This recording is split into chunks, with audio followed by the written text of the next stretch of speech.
43절 말씀 공부할게요. 레드 하이퍼, 붉은 암송아지라는 후카트, 어, 법령에 대한 것, 붉은 암송아지에 대한 규정들을 공부할게요. 그래서 우리 너무 낯설기도 하고, 교회에서는 뭐 아예 언급을 하지 않는 구절이기도 하고요. 기독교에서는. 그러니까 좀 낯설지만 굉장히 중요한 것이니까 중요합니다. 지난주가 한우카였잖아요. 어제까지 한우카였는데 한우카 때 이제 마카비 혁명으로 헬라 군대를 몰아내고 나서 가장 중요한 성전의 우상을 제거하고 성전 기물들을 다시 거룩하게 재배치하고 또 성소와 지성소를 깨끗하게 해야 되는데 한우카는 그 등불이 없으니까 하루치의 기름을 가지고 파리를 썼다라는 걸 기억해서 8개 등불을 켜지만 이면에 등불이 있어야 되지만 그 전에 먼저 막 지성소에 제우스가 있고 돼지 피를 뿌렸고 뭐 물두멍 뭐 번제단 다 더러워졌잖아. 이방인들이 밟고 다녔고 그걸 깨끗하게 하려면은 깨끗하게 구별된 사람이 구별된 기물을 사용해서 거기를 다 청소를 해야 되는데 뭐 뜨거운 물 끓여서 할 수 있는 것도 아니고 락스 풀어서 할 수 있는 것도 아니고 뭘 했냐면 오늘 말한 붉은 암송아지 죄를 갖고 한 거죠. 그래서 다행히 붉은 암송아지가 그 당시 남아 있었나 봐요. 그런데 문제는 이제 성소가 어두우니까 성소는 메노라 빛만 있어야 되니까 그래서 이제 대표적으로 빛을 상징하는 빛의 축제로 지키지만 그 이면에는 수전절 한우카가 가능했던 것은 붉은 암송아지를 태운 재 거룩하게 하는 잿물이라고 하죠. 이것이 있었기 때문에 한우카가 가능했죠. 마침 오늘 그 붉은 암송아지에 대한 규정에 대한 것을 공부해 보도록 하겠습니다. 붉은 암송아지 법, 토라의 법률, 후카 하토라 중에 하나인데요. 랍비들은 이를 인간의 이해를 넘어선 법률의 범주를 경위합니다. 토라 안에 많은 종류의 다양한 법률과 규례와 법규들이 있는데 그 중에서 오늘 후카, 후코트, 후카, 호쿠라고 하는 이 법령들은 우리의 인간의 이해와 어떤 이성과 지성을 넘어서요. 그냥 하나님이 그냥 명령한 거예요. 7번째 날은 거룩하다. 이건 뭐 왜? 논리가 성립이 안 돼요. 뭐 코셔를 지켜라. 왜? 뭐 이렇게 그거를 설명하려면은 절대 할 수 없는 것 중에 하나죠. 왜 하필 붉은 암송아지냐? 그래서 사람이 제사장뿐 아니라 사람이 하나님께 예배를 드리려면 깨끗해야 되는데 특별히 시체를 부모님 장례식을 해도 이 토라의 법정에 의하면 부정해서 성전에 못 들어가요. 못 들어갈 수 있는 방법이 붉은 암송아지 태운 재물을 뿌리는 거죠. 그 붉은 암송아지는 굉장히 중요한데 조건이 있어요. 붉어야 돼요. 그리고 암송아지여야 하고 멍에를 맨 적이 없어야 하고 뭐 점 하나 털 하나가 검은색이나 다른 색깔이 섞이면 안 되는 지금 그 최근에 5마리의 붉은 암송아지가 이스라엘 실제로 태어났대요. 그래서 이스라엘 안에 이스라엘의 극우랑 좀 다른 차원의 제3성전 재건을 움직이는 이스라엘 사람들이 유대 사람들이 있죠. 랍비들이 중심으로 그들이 준비한 것이 크게 이제 3가지예요. 붉은 암송 제3성전을 재건하려면 3가지가 필요한데 가장 기본적으로 붉은 암송아지가 반드시 필요하고요. 그리고 성전을 재건하기 위해서 붉은 암송아지를 준비하려면 이것은 희한하게 다른 제물들은 다 성전 안에서 잡았지만 이것은 진 바깥에서 예루살렘 성전 밖에서 잡아야 되니까 그 성전 문하고 일직선으로 바라보는 동쪽에 땅이 필요한데 그 땅을 샀어요.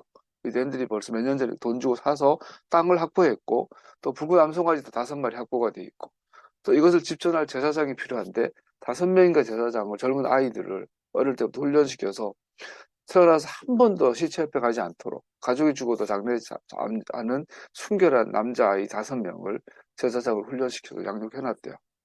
준비가 이제 거의 다 끝났다고 그래요. 어, 이런 일들이 지금 실제로 유대인들 일어나고 있고요. 그 붉은 암송아지가 있어야 그게 백항몰, 우슬초, 홍색 실을 넣고 같이 태워서 그 잿물을 물에 살아있는 생수에 섞어서 그 물을 보관하고 있다가 이 물로 제사장도 깨끗하게 하고 다른 기물도 깨끗하게 해서 성전을 재건할 수 있다고 보는 거죠. 그 성전 재건의 가장 기초적이고 기본 첫 번째 준비가 붉은 암송아지 잿물이라고 합니다. 그래서 솔로몬이 이런 전도서 7장에 이런 말이 있죠. 나는 이 모든 것을 지혜로 시험해 보았다. 내가 지혜 있는 사람이 되어야지 하고 결심해 보았지만 지혜가 나를 멀리하더라. 지혜의 대명사 솔로몬이 도무지 내가 이해하지 못하는 것이 있다고 하는데 그게 뭔지 몰라요. 그러나 유대인들은 전통적으로 이걸 이렇게 해석합니다. 붉은 암송아지를 이해하지 못하겠다. 왜? 아니, 붉은 암송아지는 희한해요. 뿌리면 거룩해지는데 옆에 튀어있는 사람들은 부정해져요. 또 거룩한 제사장이 진 바깥으로 나와서 도살하고 태우고 했는데 또 깨끗해져요. 죽음을 만졌는데 깨끗해져요. 뭐 이런 죽음과 생명이 공존해 있는 이것을 보고 이해를 못했다라고 그렇게 해석을 해요. 욥기도 이런 고백을 하는데 이것도 유대인들은 랍비들은 전통적 해석을 못하죠. 그 누가 불결한 것에서 정결한 것이 나오게 할 수 있겠습니까? 아무도 그렇게 할 수 없습니다. 살아있는 송아지가 죽었어요. 태웠어요. 그리고 그 잿물이 얼마나 더럽겠어요. 그죠? 시꺼먼 게. 근데 그 불결한 것에서 그 불결한 물을 뿌리면 사람이 깨끗해져요. 부정한 것이 정한 것이 돼요. 그래서 불결한 것에서 정결한 것이 어떻게 나오게 할 수 있겠습니까? 이 욥의 질문과 이 솔로몬이 도무지 이해할 수 없다라는 질문이 같은 걸로 이해를 하는 거죠. 여기에 랍비들이 주된 어려움이 있습니다. 붉은 남송아지의 죄가 그 죄를 관리하는 사람들을 부정하게 하는 반면에 어떻게 한편으로는 더러워진 사람들을 깨끗하게 할 수 있는가? 지금은 모스크가 있지만 이슬람 돔성전이 있지만 모스크가 있지만 그 예루살렘 동쪽산에 원래 이제 솔로몬 성전이 있었죠. 그 성전의 동쪽 문을 활짝 열면 일직선상으로 어, 지성소가 보여요. 그래서 커튼을 지키고 문을 열면 지성소의 법궤도 보일 수 있는 그 일직선 사이에 그 골짜기 건너편 동쪽에 산 봉우리가 하나 있죠. 그 봉우리에다가 백향목으로 단을 만들고 그 위에 붉은 실을 올리고 뭐 우슬초를 놓고 홍색 실을 놓고 송아지를 번제물처럼 잡아서 이렇게 오른쪽으로 눕혀요. 그러면 송아지가 눈으로 정면으로 바라보고 나면 성전 정문이 보이고 성전을 정문을 지나서 지성소도 보이는 자리예요.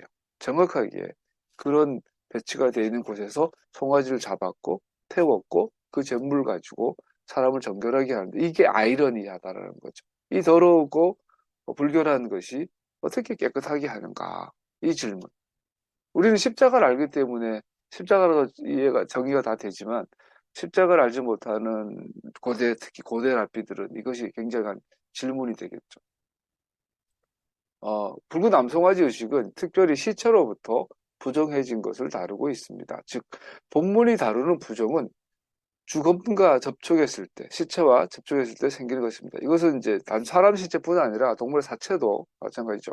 그러면 여기에서 당면한 문제는 죽음이며 하나님의 경륜 안에서 죽음은 하나님 대신과 속성의 정반대임을 우리는 이해해야 합니다. 그런 산자의 하나님이시지 죽은 자의 하나님이 아니십니다. 죽음과 그 결과를 다루는 것이 하나님의 구원 사역의 절정입니다. 왜냐하면 죽음은 죄를 통해 세상에 들어왔고 하나님께서 그 해방시키심과 구원하심을 통해 정복하시고자 하는 그 원수이기 때문입니다. 개인적이든 집단적이든 그의 구원의 모든 사건들은 그의 궁극적 목적, 즉 죽음을 정복하시고 생명을 주시고자 하시는 것을 나타내는 그림자입니다. 그래서 구원이라는 것은 죽음을 제거하고 생명을 주는 것인데 그런 원리 안에서 이 붉은 암송아지가 주는 이 메시지는 명확하게 죽음 안에서 죽음을 죽음으로 이기고 죽음을 죽음으로 이기고 생명으로 거듭나는 부활, 생명에 대한 메시지를 담고 있죠. 하나님이 근원 되신 생명은 죽음으로 손상되었습니다. 이 세상에서의 죄의 결과는 죽음이 그 추악한 얼굴을 들어올리는 곳에서 분명히 나타나며 그 순간 하나님의 영광은 가려지거나 빛을 잃게 됩니다. 죽음이라는 주제는 하나님이 창조주라는 하나님 생명이시고 구원이시고 창조주시한 이 명제 앞에 어마어마한 아이러니를 줍니다. 사람은 태어나자마자 죽어가잖아요. 우리는 애가 커지고 건강해지고 힘이 있어지니까 살아야 것 같은데 사람은 사실 태어난 순간부터 죽어가는 중이죠.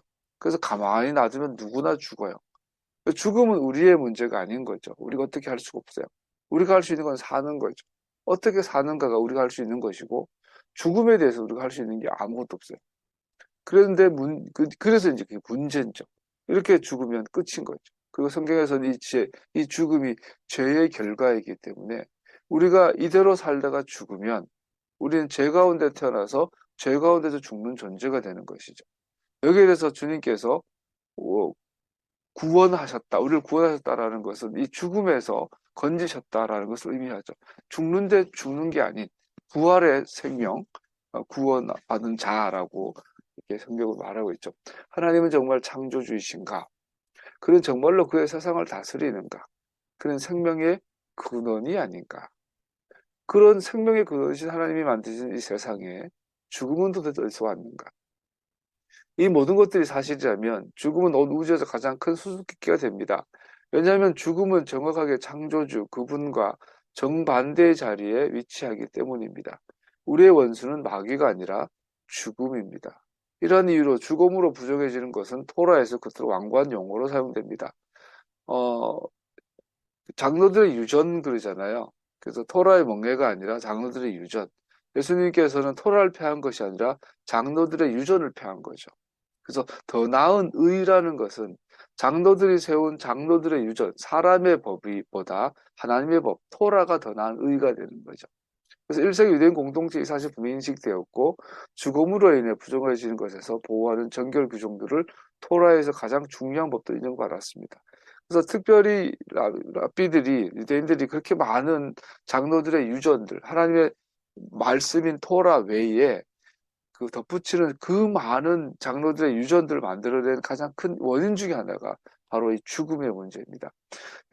시체를 만지거나 죽음을 대했을 때 부정해지기 때문에 그로는 성전에 가서 예배 드릴 수 없기 때문에 하나님 앞에 나아갈 수 없기 때문에 이 죽음으로 인해 부정해진 것을 해결하기 위해서 이렇게 살아야 돼라고 만든 규정들이 장로들의 유전이 되는 거죠. 그래서 죽음으로 부정해진 것에 대한 법들이 그렇게 중요하므로 랍비들은 많은 위대한 울타리들을 부주의한 결과로 범죄하게 되는 것을 막기 위해 더하게 됐습니다. 그 의도는 되게 좋았던 거죠.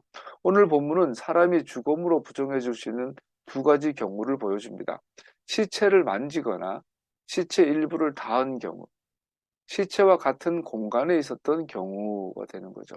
물론 이런 규정들이 있죠. 그러니까 랍비들이 야 시체를 만졌다, 일부 닿았다 그러면 100% 부정인데 실제와 같은 공간이면 이게 반경 3km인지 반경이 1m인지 정해지지 않았으니까 랍비들이 정해준 거죠. 이것이 이제 장로들의 유전이 되는 거고, 랍비들은 실제 가까이 있는 것 또한 사람이 부정하게 될 뿐 아니라 죽음으로 부정해진 사람과 접촉했을 경우, 장례식에 갔다 부정해지고 장례식 갔다 온 사람과 같이 접촉해도 부정해진, 그러면은 이거 팬데믹 상황으로 봤을 때 전 지구가 다 하루 만에 다 부정해져 버리는 거죠. 그래서 이 부정함을 씻는 것에 대한 대안으로 주신 것이 불구남성화지 규정이라는 겁니다.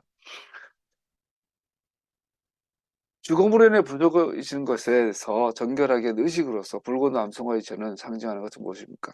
말씀드린 것처럼 부정하다라는 것은 죽음이 공존한다라는 의미이죠. 아이가 태어나면 부정하다, 여자가 아이를 출산하면 부정하다.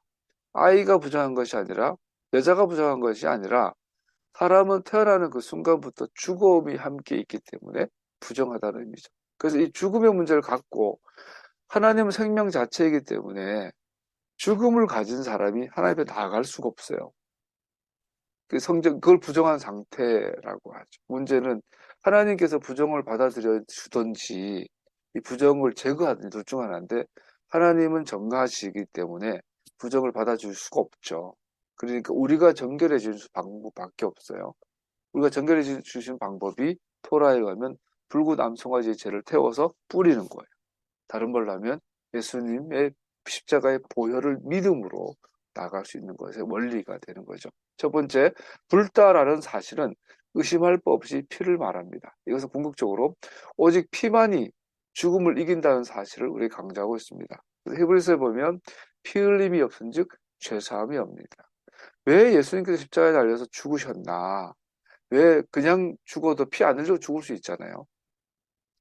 과거의 중세만 해도 왕실에 왕의 색깔은, 황실의 색깔은 보라색이죠. 보라색.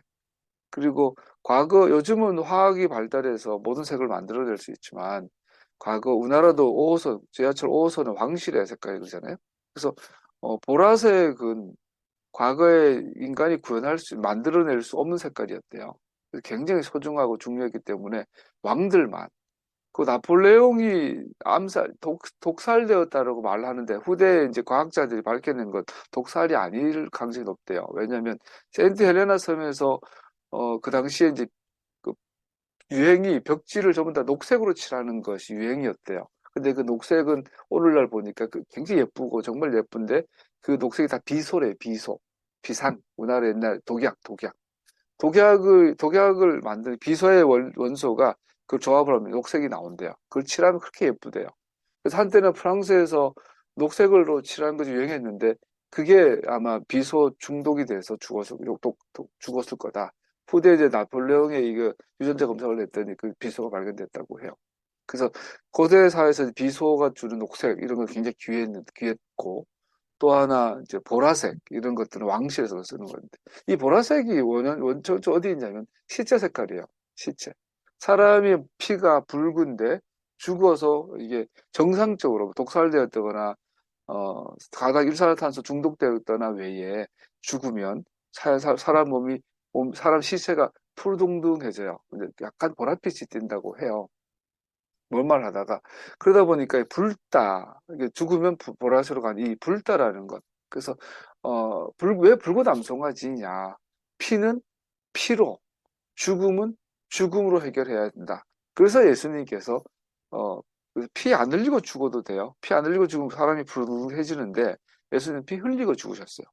피를 흘리고 죽은 시체는 창백해지죠. 피가 빠져나가.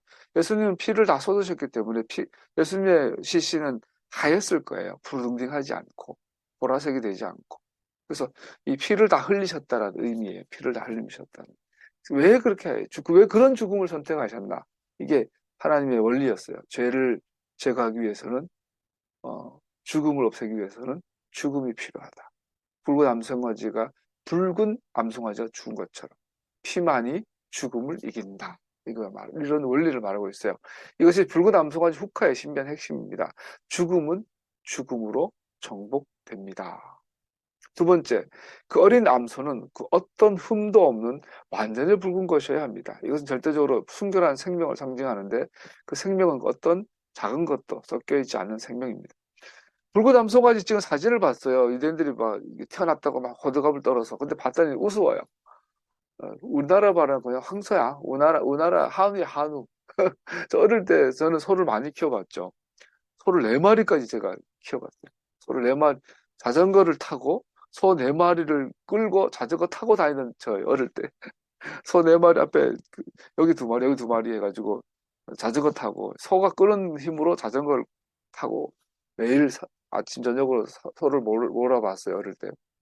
초등학교 때 내내 그랬는데 우리나라 소 다 붉어요. 한우 다 붉어요. 특별히 붉은 놈이 있어요. 또 검붉은 놈도 있어요. 색깔이. 근데 이제 그 우리나라는 이게 흔한데 외국에서는 붉은 소, 한우가 귀한가 봐요. 특히 유대인들은 이런 소가 태어나면 뭐 이렇게 하나 봐. 내가 보니까 딱 한우야. 근데 문제는 이 어떤 흠이나 점이나 발톱 하나 흠이 나면 안 되고 또 흰색, 검은색 털 하나로 섞이면 안 되는 아주 깨끗한 상태. 그래서 오늘날도 랍비들이 요거를 제사장들이 레위인들이 하나하나 핀셋 가지고 들춰보고 얘는 온전하다 하면 글을 쓸 수 있는 거야. 이걸 왜 이렇게까지 해야 되나? 죽음은 죽음으로 정복되는데 그 죽음을 정복해야 하는 그 죽음은 바로 정결한 죽음을 해야 한다. 절대적으로 순결해야 한다. 예수님에 대한 이야기죠. 예수님은 죄가 없으신데 죄 때문에 죽으셨죠. 아이러니. 죄가 없는 분이 죄 때문에 죽었어요. 이게 붉은 암송아지가 주는 아이러니고 이 아이러니를 솔로몬이 난 이해를 못하겠다. 아무리 내가 머리 돌려도 이건 이해를 못한다. 욥도 어떻게 불결한 것에서 정결함이 나오느냐. 예수님을 통해서 보면 완벽하게 이해가 되죠. 그 생명은 어떤 작은 것도 섞여지지 않는 절대적 순결한 생명입니다. 세 번째 특징, 붉은 암송아지는 진 밖에서 도살되었습니다. 다른 모든 재물들은 진 밖에 태웠던 반면에 번제단에서 태워지는 모든 재물들은 고기는 안에 태우지만 나머지 뭐 똥이나 내장이나 뭐 이런 것들은 털 뭐 이런 거 있잖아요. 이런 건 다 밖에서 태웠단 말이에요. 그런데 이 재물은 오직 밖에서 도살을 해요. 유일한 오직 붉은 암송아지만이 진 바깥에서 도살합니다. 그래서 히브리서 기자는 우리가 주님을 따라 우리가 진 밖으로 나아가자 그러잖아요. 예수님이 진 밖에서 죽으셨잖아요. 붉은 암송아지가 상징하는 건 정확하게 예수님 보죠. 진 밖에서 도살됐다는 사실이. 그래서 이는 붉은 암송아지 피는 제단에 쏟아붓고 번제단에 쏟아붓거나 뿌려지지 않았다는 것을 의미하며 그 대신에 그 피는 대제사장에 의해 7번 성막 정면을 향하여 뿌려집니다. 말씀드린 것처럼 성막과 일직선상에 있고 뿌리는 그 순간에 만약에 문을 열었다면 지성소의 법궤까지 보이는 그 각도의 그 장소였습니다. 이것은 정확하게 대속죄일 날 대제사장들이 피를 7번 뿌리는 것과 같은 의미를 갖고 있죠. 그러므로 붉은 암송아지의 피는 상징적으로 오직 뮤직한과 관계가 있습니다. 그것은 지성소 자체에만 한정된 것이 결코 아님을 실제로 보여줍니다. 즉, 지성소의 대속죄의 속죄 사역은 지성소에 머물지 않고 전 우주적이다. 진 바깥에까지 있는 것을 볼 수 있습니다. 진 바깥에서 도살된다는 것은 뮤지칸의 뜰 안에서 희생제물을 도살하는 일반적인 절차와는 정반대인데 이것은 다른 모든 것과 구별되어진 희생제물이라는 것을 상징합니다. 붉은 암송아지는 성막 안이 아니라 성막 밖에서 잡았지만 이것은 어떤 다른 제물보다 더 거룩한 특별한 구별된 것이라는 것을 알 수 있습니다. 네 번째, 붉은 암송아지의 사체는 모든 고기와 남은 피, 뼈, 내장 모두를 진 밖에서 태우는데 그 전체가 진 밖에서 태워졌습니다. 예수님은 오셔서 제물이 되셔서 제물로 돌아가시고 우리의 구원의 제물로 돌아가셨는데 진 바깥에서 머리부터 발끝까지 모든 물과 피를 쏟으시고 모든 몸이 매장되시고 이것은 전체로 태워드리는 제사를 상징함이 분명하지만 제단에 아무것도 올리지 않고 진 밖에서 태워드리기 전 때문에 이는 두 가지를 강조하고 있습니다. 첫 번째, 전체로 태워드리는 제사다. 즉 다른 누구에게도 아닌 하나님께 직접적으로 드려지는 것이다. 다른 제물들은 하나님께 드리고 등 뒷다리 흔든 가슴 뭐 이런 것들은 제사장이 먹고 뭐 이렇게 했잖아요. 또 뭐 포도주라든지 곡식 제물은 조금 바치고 나머지는 같이 나눠 먹고 이랬잖아요. 근데 번제 즉 모든 홀 번트 오퍼링 전부로 태워드리는 제사는 하나님께만 드렸던 거죠. 이 붉은 암송아지 제사는 하나님만 받으시는 우리가 먹을 수 없는 것이었고 두 번째, 백성들이 의지로나 노력으로가 아닌 하나님께 드려지는 제물로서 구별되어 버림받았습니다. 이것은 백성들이 드리고 싶어서 드린 것이 아니라 명령으로 하라고 해서 했던 것이었고 하나님께 드려진 제물로서 구별되어서 드려졌습니다. 그래서 붉은 암송아지는 자주 있는 건 아니고 어쩌면 뭐 몇십 년, 몇백 년에 한 번씩 했던 거라고 몇 세대에 한 번씩 했던 거라고 합니다. 다섯 번째, 백향목과 우슬초와 홍색실을 더하는 것은 모든 정결함을 상징합니다. 또 특징은 여기다가 백향목이 있어야 되고 이 태우려면 우슬초가 있어요. 홍색실이 있어요. 네 가지 줬어요. 붉은 암송아지, 백향목, 우슬초, 홍색실. 또 하나 있다면 대제사장이 있어야 되고 그 죄를 담는 사람, 뭐 여러 가지 일꾼들이 있어야 되겠죠. 백향목은 향기 나는 것으로 다른 제물들에 기쁘시게 해드린 향기로운 제물을 증거합니다. 백향목은 향기 나는 제물이라는 상징이었다고요. 백향목은 오늘날도 최고의 나무로 쳐주죠. 우리나라 춘향목처럼. 벌레가 먹지 않는다 그래요. 썩지도 않고 잘 틀어지지도 않는다고 해요. 그래서 향기롭다, 또 향이 난다 그래요. 하나님을 기쁘시게 해드린 향기로운 제물이라는 것은 하나님께서 그 제물을 온전히 받으셨음을 상징합니다. 성경에서 향기롭다 한다는 뜻은 진짜 뭐 향이 좋다는 게 아니고 요즘 그 디퓨저가 유행하잖아요. 제가 이제 요즘 밤에 뭐 하루에 몇백 가구를 들어가 보잖아요. 그러면 요즘 이제 젊은 애들이 사는 원룸촌이나 이런 그런 성수동에 그런 데 가면 특징이 정말 다 그래요. 1층의 입구에 디퓨저를 다 전해놨어요. 어떤 그 원룸이나 이런 연립을 들어가면 향이 확 좋아요. 새벽인데도 향이 좋다. 근데 의외로 대부분 별로예요, 개인적으로. 향이 좋다고 느끼는 경우는 정말 한두 번 가끔 같은 집이라도. 근데 어떤 집은 들어갈 때마다 막 역겨워. 굉장히 비싼 향을 뿌린 것 같은데 향수는 정말 복불복이죠. 그래서 디퓨저를 직접 해봤거든요. 저 장애인센터에서 디퓨저 만드는 거 직접 배워보기도 하고 체험도 해봤는데 정말 그 은은하게 사람한테 거부감 없이 향이 나게 하는 거 되게 어려워요. 그래서 비싸고 유명한 것도 나고 좋은 것도 아니고 그래서 비싼 향이라고 그 고급 주택에 뿌려놨는데 들어가다 보면 이게 뭐야 이러는 경우가 대부분이에요. 그래서 그래서 그냥 그 지들 그냥 뿌린 거 임의로 막 그게 좀 우리 집 좋아요 뿌린 것 같은데 실제로 거부감 되게 많이 들거든요. 근데 백향목은 굉장히 대부분 다 수천 년 동안 백향목의 향은 인정받는 향이 되는 거죠. 하나님께서 받으실 만하다. 백향목.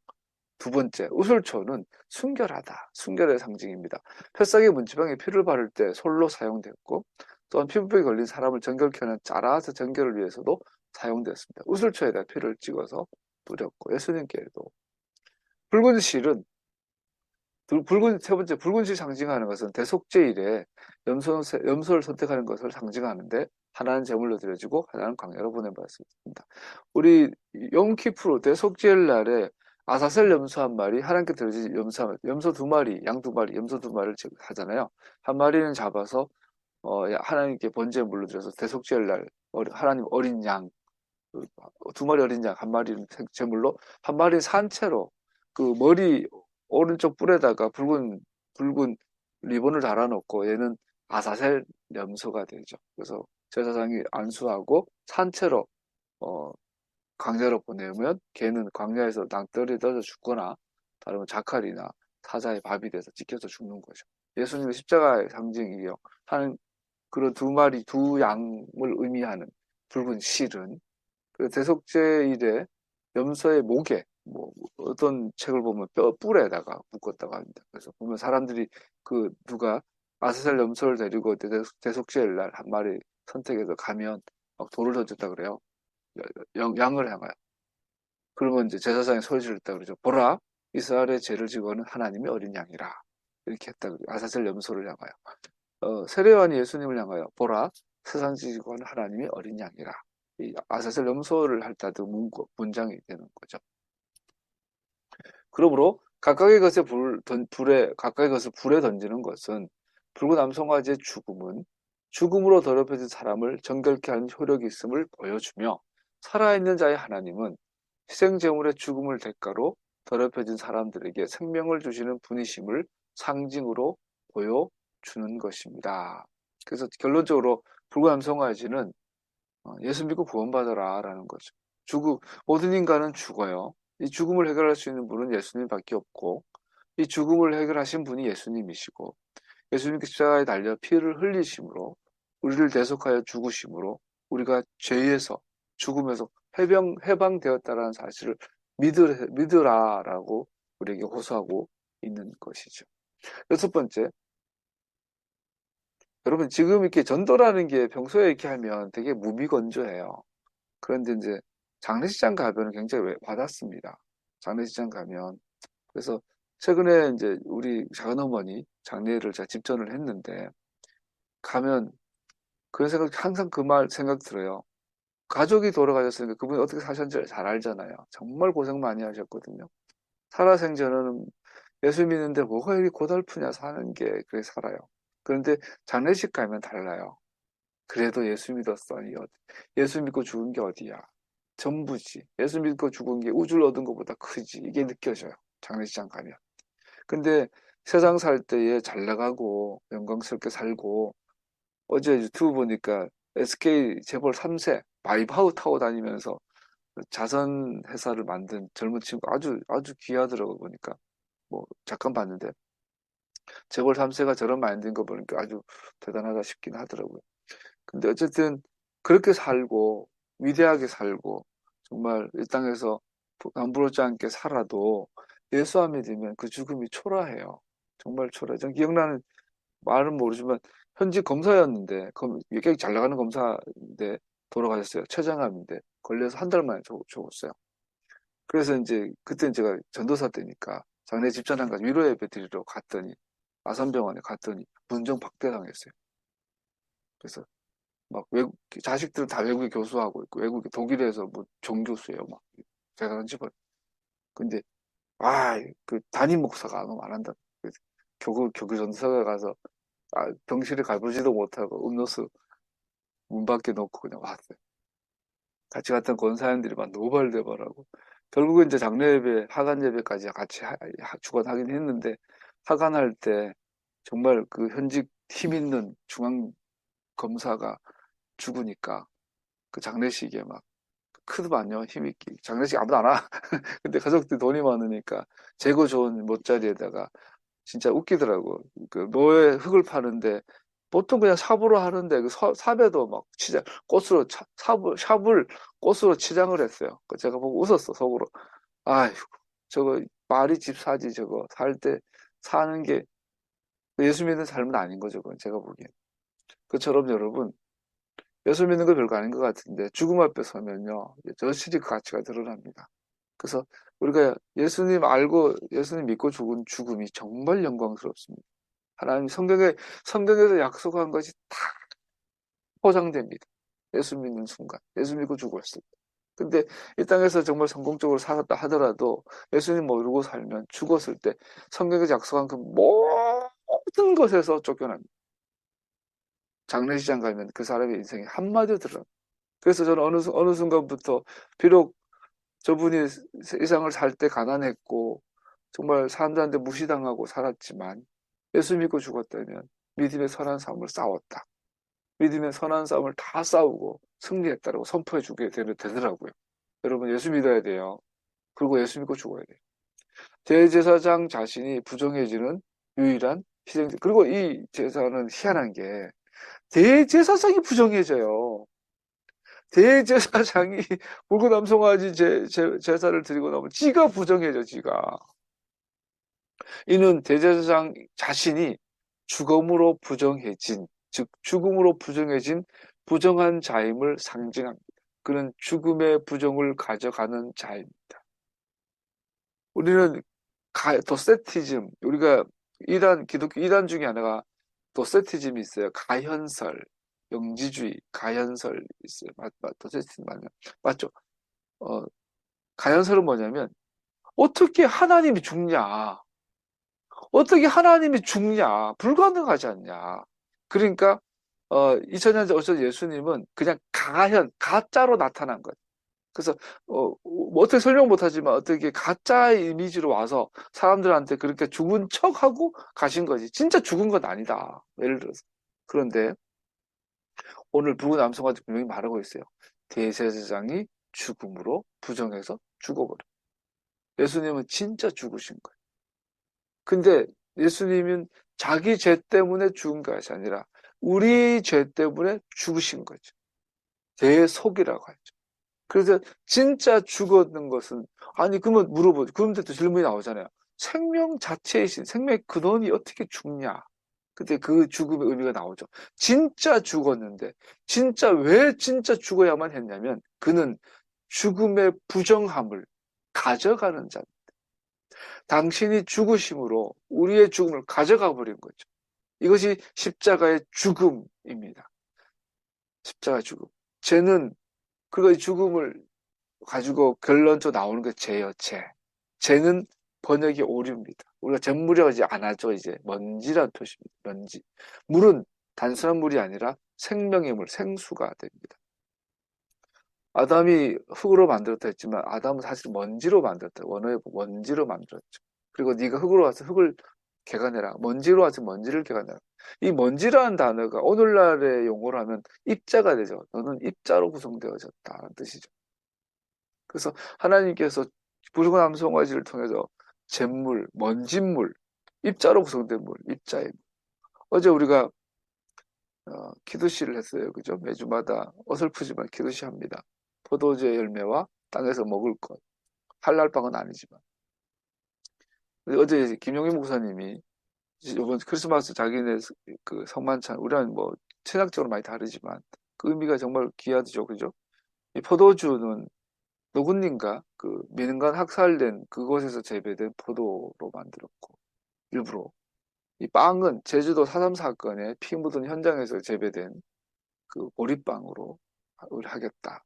그래서 우리는 기도실을 통하여서 이 땅의 아픔을 공유하고 잊어버리지 않고 하겠다. 제주 4.3 사건은 한국교회가 자기 정체성을 정립하는데 가장 중요한 사건이 저는 제주 4.3으로 봅니다. 1907년 대부흥 사건도 아니고요. 70년대, 80년대 부흥 사건도 아닙니다. 오히려 저는 대한민국의 한국교회가 돌아가는 한국교회 회복의 자리는 제주 4.3입니다. 제주 4.3에 대한 바른 이해가 한국교회가 회복되는 가장 중요한 기점이라고 저는 개인적으로 생각하거든요. 굉장히 중요합니다. 4.3 사건, 우리의 신앙 회복에 있어서 가장 중요한 현대사 사건이라고 저는 생각합니다. 자, 먼지 하다 보니까. 우리는 흙으로 왔어요. 우리는 먼지로 왔어요. 그래서 오늘 이것도 먼지가 되는 거죠. 우리의 근원 이야기해주고 있어요. 암송아지의 먼지가 생명의 물 위에 뿌려지는 것입니다. 먼지와 생명. 이것이 상징하는 바가 있죠. 이것을 통하여서 죽음을 옮겨버리시는. 7번째, 붉은 암송아지의 재에 물을 섞었고 그것에 유기의 물, 정결의 물을 불렀습니다. 그래서 이 물, 옛날 개혁 성경에는 정하게 하는 잿물, 부정을 씻는 잿물 뭐 이렇게 있는데 요즘은 이제 제란말 쓰지 않고 유기, 추방의 물, 그리고 정결의 물, 니다라는 나다라는 동사는 추방하다, 배제하다, 명사로 하면 생리적인 여인이 됩니다. 나다, 니다. 그 부정한 혹은 심지어 몸이 혐오스러운 그래서 이 잿물, 이 먼지물, 이 물은 뭐랄까 부정한 물인데 추방하고 배제하고 멀리하게 하는 물인데 이거를 뿌리면 정결해져요. 굉장히 아이러니해요. 그래서 생명이신 주님이 진짜 죽어서 죽음을 가져가 버리시고 부활하셔서 죽음을 없애버린 제거하신 이 사건. 생리가 작은 죽음인 것처럼 제의적 부정함, 죽음으로 부정해진 사람을 정결케 하는 물은 죽음에 참여하는 것을 묘사됩니다. 여기에서 결론에 이릅니다. 죽음은 오직 죽음으로만 정복됩니다. 그래서 전도서인가 보면 예레미야 그랬네요. 지혜로운 자는 장례식을 가고 어리석은 자는 잔치집에 가죠. 그 장례식에 가면 저도 오랜만이 아니군요. 봄에 이제 우리 고건사님 장례식이 있었고 지난주 우리 작은 어머니 장례식이고 갔는데 이번에 장례식은 특징이 깜짝 놀랐어요. 연대 세브란스 신촌 세브란스 장례식장인데 앞에 사람들이 고인들이 되게 젊어요. 20대도 있고요. 젊은 아가씨들 되게 많고. 그래서 우리 그 보람상조였는데 그 담당 장례 지도사한테 물어봤어요. 요즘 젊은 사람들 이렇게 많이 죽어요 했더니 그렇대요. 최근 들어서 전국적으로 젊은 사람들이 되게 많이 죽는데요. 자살이 그렇게 많고요. 젊은 사람 미혼으로서 죽는 경우 되게 많대요. 정말 안타깝죠. 자기들가 그래서 장례식장을 자주 가보면 사람이 인생에 대해서 굉장히 많은 생각을 하게 되죠. 우리 반드시 죽습니다. 어, 왜 죽음이 죽음을 정복합니까? 왜냐하면 하나님은 모든 자비 하나님이실 뿐 아니라 그는 모든 자비하신 만큼 의로운 분이시기 때문입니다. 그는 죄를 간과하실 수 없으시며 그의 완전하신 자비하심으로 죄를 제거하시고 죄가 존재하지 않는 것처럼 하실 수 없습니다. 주님은 우리를 사랑하시지만 우리가 죄인인 상태로 그대로 절대로 두지 않으십니다. 죄는 대가 지불을 요구합니다. 왜냐하면 죄는 하나님의 영광을 도둑질했기 때문입니다. 대가 지불이 완료될 때까지 하나님의 공의는 만족하지 않습니다. 여러분, 공의와 심판은 좀 다릅니다. 요한계시록에 단지파가 나오잖아요. 근데 단지파 이름이 14만 4천에 빠져요. 그래서 기독교에서는 그것이 단은 저주받아서 그렇다는데 전혀 정반대예요. 단지파 갖고 있는 의미는 심판이에요, 심판. 하나님의 공의예요. 그래서 14만 4천, 요한복음 7장, 5장, 6장, 7장에서 14만 4천이 나오고 14장 14만 4천이 나오는데 이것은 하나님의 심판이에요. 근데 단지파가 빠졌다는 말은 아직 하나님의 심판이 끝나지 않았다는 뜻이에요. 단지파가 빠졌다는 것은. 그 14만 4천은 구원의 완전수가 아니라 하나님의 심판 중에 있는데, 즉 단지파가 빠진 14만 4천에 갖는 의미는 아직 하나님의 심판이 끝나지 않았다는 의미예요. 하나님의 심판이 끝나지 않았기 때문에 다른 말로 하면 하나님의 공의가 아직 완성되지 않았다는 뜻이에요. 그 심판은 하나님의 공의 이전에 있는 거야. 심판을 통해서 하나님의 공의가 이루어지지만 심판이 하나님의 공의가 다는 아니에요. 그래서 단지파가 빠진 것을 통해서 오늘 우리가 살아가는 이 시대는 14만 4천 가는 이 상징성은 심판이 끝나지 않았다. 그래서 14만 요한계시록 14장 지나가면서 그 이후에 새하늘과 새 땅이 내려올 때 그때 다 심판이 완전히 이루어져요. 19장에 이제 바벨론이 무너지고 마귀가 심판받고 하나님의 공의는 만족하지 않습니다. 죄가 남아있으면 만족하지 않습니다. 이 사실이 모든 희생제사 제도의 핵심입니다. 하나님께서는 모든 방법으로 오실 메시아를 예고하는데 예수님은 메시아는 이런 분이다. 같이 한번 읽어봅시다. 1. 흠없고 점없는 어린 양이시다. 두 번째, 진 밖에서 도살되시며 희생제사 제도로 예고되시지만 제사장들이 바치는 희생 제물들과는 별개이시며 가치가 없는 분으로 멸시를 받으시며 자신의 백성들의 죄를 자신에게 지우사 다른 사람들의 죄를 짊어지고 오염되시는 분이시지만 하나님께서는 향기로운 제물이 되사 죄에 대한 대가를 지불하는 희생제물로 받아들여지며 당신의 죽으심으로 깨끗게 하는 정결케 하는 물로서 핏뿌림 받은 모든 자들을 깨끗게 하시는 분이십니다. 이게 예수님을 정의하는 구절입니다. 오늘 성경 공부는 좀 딱딱합니다. 그러나 이거는 굉장히 중요한 내용들이죠. 그는 하나님께 향기로운 향이십니다. 그는 죽음으로 오염된 모든 사람들 정결케 하는 우슬초이시며 그는 세상의 죄를 짊어진 붉은색 실을 단 아사셀 염소이십니다. 죽음은 그에게 정복되었고 자기 자신의 죽으심으로 죽음에 승리하신 분이십니다. 여기에 수수께끼의 정답이 있습니다. 죽음으로부터 오는 생명, 그것은 죽음으로부터 오시는 메시아에 대한 그림으로 구원을 위해 그에게 나오는 모든 자들을 위해 죽음을 정복하신 분이십니다. 그래서 붉은 암송아지가 주는 최종적인 의미는 죽음을 정복하는 메시아, 죽음을 정복하시는 예수와 예수님에 대한 그림입니다. 우리 히브리서 2장 14절 읽어보죠. 이 자녀들은 피와 살을 가진 사람들이기에 그도 역시 피와 살을 가지셨습니다.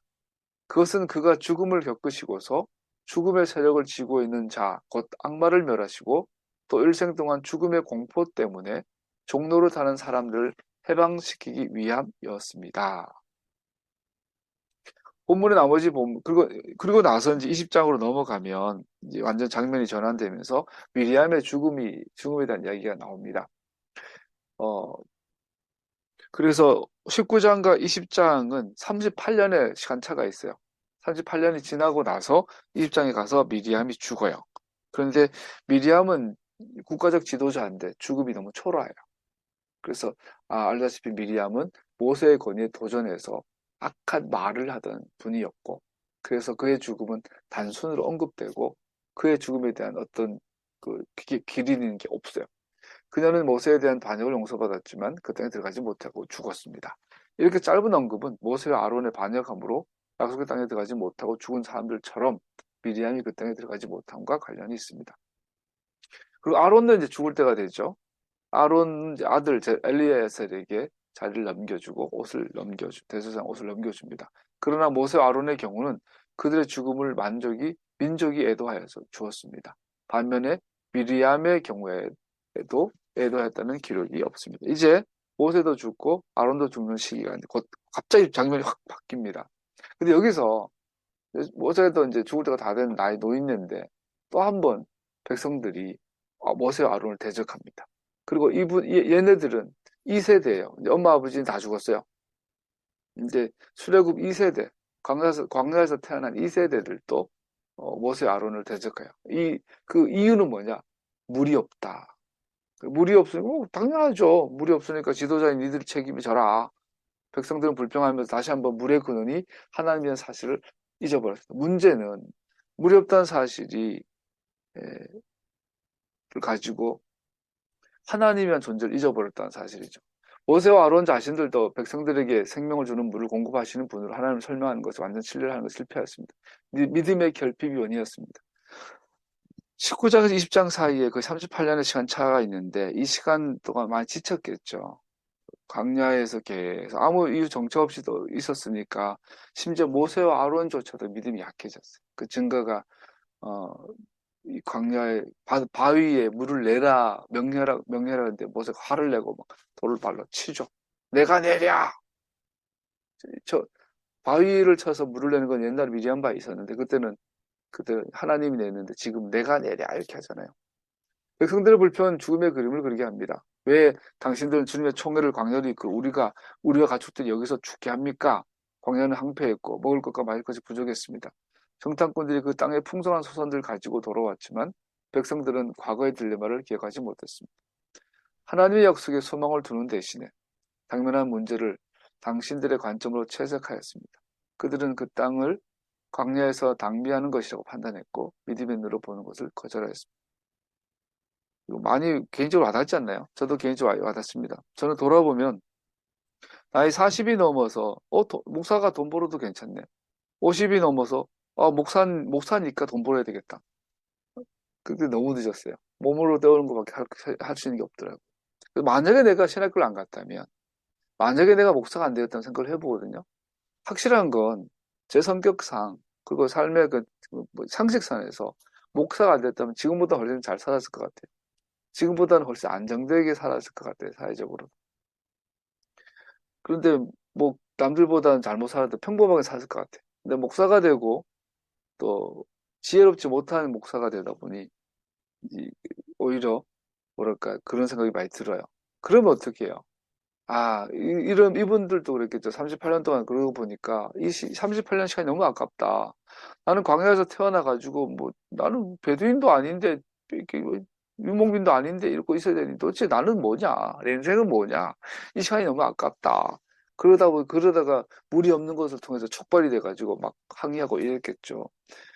어, 차라리 왜 우리를 가나안 땅이니 뭐니 뭐 모세니 뭐 아브라함이 뭐니 불러냈냐 이런 생각을 많이 했겠죠. 실제로 물이 부족한 것은 응급 상황이었고 물 없이 광야에서 살 수 없습니다. 당면한 문제를 통하여 내면의 불평 불만이 폭발했겠죠. 그러나 그것은 하나님께는 큰 문제가 되지 않았습니다. 이스라엘은 이를 알아야 했습니다. 이미 하나님은 그 나라를 위해 기적적으로 물을 제공하실 수 있는 분임을 증명하였었습니다. 사실 본문 언어는 매우 심각합니다. 바위에게 물을 내라고 말하라고 했기 때문입니다. 백성들의 입장은 그렇죠. 석에서 불을 끓는 것이 물을 통해서 촉발돼서 나온 거니까 물이 있고 없고 단순한 걸로 해결될 문제는 아니죠, 사실. 그런데 이걸로 촉발됐을 때 모세조차도 이제는 긴장을 한 거예요. 모세도 38년 동안 지쳤겠죠. 그래서 모세도 모세야 저 바위를 향하여 뭐라 해요? 물을 내라고 말해라 돼 있는데 모세는 막 지팡이로 치죠. 막 성질을 부리죠. 우리가 내랴! 이렇게 성질을 내죠. 그래서 그걸 한 소리 듣죠. 한 소리 듣게 됩니다. 근데 재밌는 건 고린도서 10장 1절 4절 읽어봅시다. 형제자매 여러분, 나는 여러분이 사실 알기를 바랍니다. 우리 조상들은 모두 구름의 보호 아래 있었고 바다 가운데를 지나갔습니다. 이렇게 그들은 모두 구름과 바다 속에서 세례를 받아 모세에게 속하게 되었습니다. 그들은 모두 똑같은 신령한 음식을 먹고 모두 똑같은 신령한 물을 마셨습니다. 그들은 자기들과 동행하는 신령한 바위에서 물을 마신 것입니다. 그 바위는 그리스도였습니다. 그래서 사도 바울은 전통적인 랍비들의 해석을 그대로 받아들여 가지고 이 바위가 그리스도이다. 거기서 발전해서 이 바위가 그리스도, 예수님이다라고, 예수님을 상징한다라고 표현해요. 이 바위를 통해서 두 번 물이 나오는데 첫 번째는 모세가 순종했고 두 번째는 말하라고 했는데 때렸어요. 그 전통적으로 유대인들의 랍비들의 전통적 해석에 의하면 모세가 이 바위를 때렸을 때 물이 나오기 전에 피가 먼저 나왔다고 봐요. 피가 나오고 물이 나왔다. 이 해석을 사도 바울이 그대로 받아들인 거예요. 상징적으로 받아들여서 예수님의 몸에서 피와 물이 쏟아진 것을 가지고 이 바위는 예수님을 상징한다라고 확장해서 적용을 하죠. 이 이야기에서 바울의 요지는 같은 방법으로 하나님은 기적적으로 광야 여정에서 물을 공급하셨다는 것입니다. 그래서 메시아로부터 흘러나오는 생명을 주는 구원의 물을 마셨다는 겁니다. 나아가 우리는 바울의 말에서 그의 신학의 중요한 핵심을 보게 되는데, 즉 하나님께서 그의 백성들을 위해 역사를 통해 행하신 모든 것들은 그의 아들 메시아의 궁극적인 구원의 축복과 연관이 있고 의존한다는 겁니다. 즉 성경 즉 토라에 타락에 나오는 모든 사건 사고의 중요한 예언적 메시지들은 전부 예수님을 가리키고 있다. 이게 굉장히 중요해요. 바울의 담메색으로 가는 도상에서 말 타고 달리다가 하늘에서 빛이 쫙 비쳐서 눈이 멀어져서 땅에 떨어졌다고 불러요. 그때 앞이 안 보이는데 소리가 들리죠. 바울아, 바울아, 너 왜 이렇게 고생하냐? 누굽니까? 네가 핍박하는 예수다. 그때 바울이 번쩍 들었죠. 왜냐하면 자기가 생각하는 예수님은 이단이었거든요. 가짜였거든요. 죽여야 되거든요. 그래서 예수를 따르는 자들을 잡아서 죽이려고 가던 자리에서 내가 가짜로 했던 그 예수님이 진짜 메시아이신 것, 진짜 하나님 아들이신 것, 진짜 하나님 자신이신 것을 그때 눈이 확 열린 거죠. 그때 뭐가 눈이 열렸겠어요? 아나니아 와서 안수기도 할 때 바울의 눈에 비늘이 벗겨져서 눈이 열렸어요. 그리고 아라비아 사막 가서 성경 공부해요. 아라비아 사막 가서 13년 동안 성경만 읽어요. 토라만 읽어요. 뭘 발견해요? 토라에 나오는 메시지 토하나가 전부 다 예수님을 가리키고 있구나. 번제가, 소제가, 하목제가, 성막이, 법궤가, 분향단이, 메노라가, 떡상이, 물두멍이 전부 다가 이 붉은 암송아지가, 아사셀 염소가, 샤밧이 전부가 예수님을 가리키고 있구나. 내가 평생에 태어나면서부터 토라를 공부했는데 예수님을 못 봤을까? 이제는 성경만 보면 예수님이 보여요. 눈이 확 열린 거죠.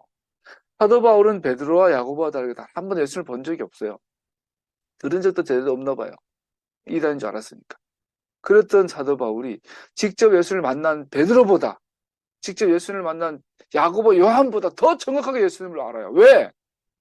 베드로는 예수님과 먹고 마셨지만 함께 예수님 품에 안겨서 밥을 먹은 요한조차도 갈라디아서 2장에 보면 유대인들과 밥 먹다가 도망가잖아요. 베드로가 안 먹은 척하고. 그런데 바울은 그걸 보고 야단치잖아요. 왜? 토라를 통해서 예수님을 봤기 때문에, 토라가 가리킨 것이 정확하게 예수님을 알았기 때문에 복음을 정확하게 이해한 거예요. 바울이. 그래서 우리가 복음이란 예수님을 안다, 본다, 가까이 한다, 믿는다, 사랑한다는 것은 토라를 믿는 거고, 토라를 사랑하는 것이고, 토라를 공부하는 것이 예수님을 믿는 것이고, 예수님을 아는 것이고, 예수님 가까이 가는 것이고, 예수님 사랑하는 것이에요. 그게 사도 바울이 눈이 열렸던 사건이란 말이에요. 거기서 사도 바울이 오늘 이 사건을 가지고 붉은 암송아지도 예수님을 상징하지만 이 바위도 예수님을 상징한다. 피와 물을 쏟으셨다. 같이 붉은 암송아지 연결이 되죠. 죽음은 죽음으로. 예수님의 죽음은 진짜 죽음이었고 우리의 죽음을 가져가 버린, 바울의 표현하면 스왈로우, 꿀꺽 삼켜가 뭔가 소화시켜서 똥 만들어 버리는 죽음을, 그리고 부활한, 이게 되는 거죠. 그래서 그렇게 이해한답니다. 그래서 기네요. 그래서 전통 랍비들처럼 사도 바울도 미드라지적 해석을 통해서 바위를 예수님과 연결합니다. 그래서 랍비들은 전통적으로 이렇게 해석을 해요. 이제 들어라, 너 반역자들아. 그는 바위를 3개 쳤고 피가 나왔다. 기록된 바 보라. 그는 바위를 쳤고 물이 콸콸 쏟아져 나왔다. 이게 이제 랍비들 전통적 해석입니다. 그래서 여기서 이제 피가 출출 쏟아졌다라는 것은 여자가 출혈하는 것처럼도 이해를 하고요. 자, 넘어가고. 바울이 예수와에 대한 예증으로 바위를 사용한 것은 이러한 랍비적 견해에 어울립니다. 왜냐하면 예수와께서 맞으셨을 때 피와 물이 흘러나왔기 때문입니다. 그러나 병사 가운데 하나가 창으로 옆구리를 찌르니 곧 피와 물이 흘러나왔다. 예수님께 십자가형은 팔을 벌리고 다리를 못을 박아가지고 다리 힘을 못 쓰게 이렇게 해서 몸이 축 처지고 했을 때 이제 이게 질식사한다 그래요. 그러니까 가장 고통스러운 게 몇 시간, 뭐 4시간, 막 10시간씩 걸리죠. 그 숨을 못 쉬니까 숨 쉬려면 가슴을 펴야 했고, 그리고 다리에 힘을 주려니까 발에 못이 박혀 있으니까 힘을 줄 수가 없고, 고통 자체죠. 숨 쉬는 것 자체가 죽을 고통인데, 숨 쉴 때마다 이 옆구리에 창에 구멍이 나 있으니까 물과 피가 빠져나가고, 숨 쉬면 물과 피가 빠져나가고, 손발에 고통이 일고, 머리에도 피가 흐르고, 눈과 귀에 다 적시. 이게 십자가형은 상상을 초월한다 그래요. 근데 왜 그게 이제 피와 물이 쏟아졌다. 이 바위가 그랬다는 것을 이해한다고 합니다. 백성들이 모세 아론에 대적해 불평하며 모였을 때 상황의 반역의 위험으로 치달았습니다. 그 예수님의 십자가는 낭만이 아니에요. 예수님의 십자가는 현실이에요. 낭만이 아니고 아무도 재현할 수 없는 죽음이에요. 고통과 고통의 죽음. 그래서 당시에 가장 고통스러운 죽음이셨어요. 왜? 의도적으로 우리의 죽음이 그 정도로, 우리의 죄가 그 정도로 무겁다, 우리의 죄가 그 정도로 심각하다, 그걸 보여주는 장면이죠. 우리는 모세 아론이 흥분한 군중들 앞에서 자신들의 생명 위협에 들어야 할 것을 예상할 수 있습니다. 그들은 해막 앞으로 나아가 얼굴 떨어뜨리고 하나님의 계획을 고했습니다. 이러한 모습은 하나님의 백성들의 모든 지도자들에게 적합한 모범입니다. 전능하신 분의 도움을 구하며 하나님은 영광의 구름으로 임재하심을 응답하십니다. 나아가 그는 해결 방안을 주십니다. 그들은 모세 지팡이를 잡고 모든 백성들이 보는 앞에서 바위 앞에 말해야 했습니다. 그러면 그 물이 백성들에게 나올 것입니다. 아론과 모세는 물을 내게 하는 도구이며 물을 공급하는 하나님의 기적의 손으로 붙어였습니다. 다른 말로 하면 모세 아론은 단순히 백성들이 하나님의 공급을 보도록 하는 백성들을 대신한 중재자였습니다. 하지만 모세 아론의 말을 들으면 하나님의 진노케 하는 죄를 보게 하는 통찰력을 얻습니다. 모세는 하나님의 명령을 따라 지팡이를 취하고 백성들을 하나님의 명령을 따라 보았습니다. 그는 바위를 치며 말하였습니다. 이제 들으라, 반역자들아, 우리가 너를 위하여 이 바위에서 물을 내랴. 말하라 했는데, 명령하라 했는데 바위를 치죠. 하나님께서 모세 아론을 바위에서 물을 내게 하는 수단을 삼는 것은 분명합니다. 그러나 모세의 말에 의하면 마치 그는 물을 하나님 자신의 자비로운 선물인 것을 백성들을 알게 하는 것이 아니라 자기 자신의 능력으로 물을 내는 것으로 백성들로 믿게 하는 것처럼 보입니다. 이런 식으로 그는 명백히 백성들의 눈에 하나님을 거룩히 여김받게 하는 것에 실패합니다. 그는 백성들의 필요를 채우며 하나님의 역할을 강조하는 것에 실패하였고, 대신에 백성들로 필요한 물을 내는 것은 자기 자신의 행동으로 되었다는 인상을 갖고 떠나게 하였습니다. 주님께서 모세 아론에게 말씀하였다. 너희는 이스라엘 자손이 보는 앞에서 나의 거룩함을 나타낼 만큼 나를 신뢰하지 않았다. 그러므로 너희는 내가 이 총회에 주기로 한 그 땅으로 그들을 데리고 가지 못할 것이다. 이것은 하나님의 백성들의 공동체 내에서 권위를 위임받은 사람들에게 언제나 위험이 되는 것입니다. 그들이 직무를 행하면서 마치 백성들로 그들 자신의 위임받은 사역이 하나님 자신보다는 백성들을 위한 축복의 근원인 것으로 생각하도록 인도할 수 있습니다. 오늘 말은 가스라이팅이죠. 반대로 하나님의 백성들 가운데 지도자는 계속해서 백성들에게, 하나님의 백성에게 축복의 유일한 근원이시고 그의 위대하심과 자비하심을 강조하며 이 핵심적인 실체에서 백성들이 멀어지게 하는 어떤 것 하지 말아야 합니다. 하나님께 집중하도록 하게 하는 것이 지도자다. 마무리하겠습니다. 이것은 모세의 시대에서만큼 오늘날에도 진리입니다. 예수와는 몸의 머리이시기에, 그래서 하나님의 축복이 흘러나오는 바로 그분이시기에 그의 회중의 지도자들은 끊임없이 계속해서 백성들로 그분께 초점을 맞추도록 해야 합니다. 백성의 회중의 모든 지도자들의 목적은 백성들이 자기 자신이 아니라 전능하신 분을 더욱 의지하도록 백성들을 강하게 하는 것입니다. 사도 바울 에베소 4장 15절 16절 몸의 성장은 직접적으로 메시아로부터 공급받는 것임을 분명히 하고 있습니다. 그 구절 읽고 마치겠습니다. 우리는 사랑으로 진리를 말하고 살면서 모든 면에서 자라나서 머리가 되시는 그리스도에게까지 다다라야 합니다. 온몸은 머리이시는 그리스도께 속해 있으며 몸에 갖춰져 있는 각 마디를 통하여 연결되고 결합됩니다. 각 지체가 맡은 분량대로 활동함을 따라 몸이 자라나며 사랑 안에서 몸이 건설됩니다.